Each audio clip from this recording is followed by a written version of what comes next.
Yakobo panjirapo nalimbana ndingeloyo namuuza sindi kusianine mpaka munidalite kunalihana na pempera kufuna mwana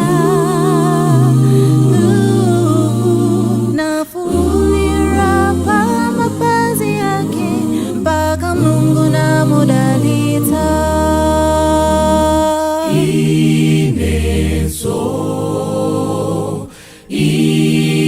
Inenso mbuye mene mudalita ena mudalite inenso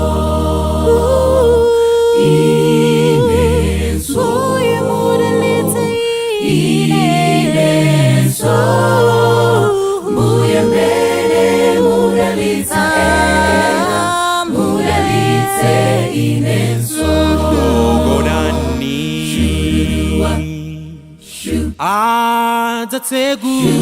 Atategulira mazenera mwamba Mulungu atayanka na atakupata zosowa za mtima wako. Pemperani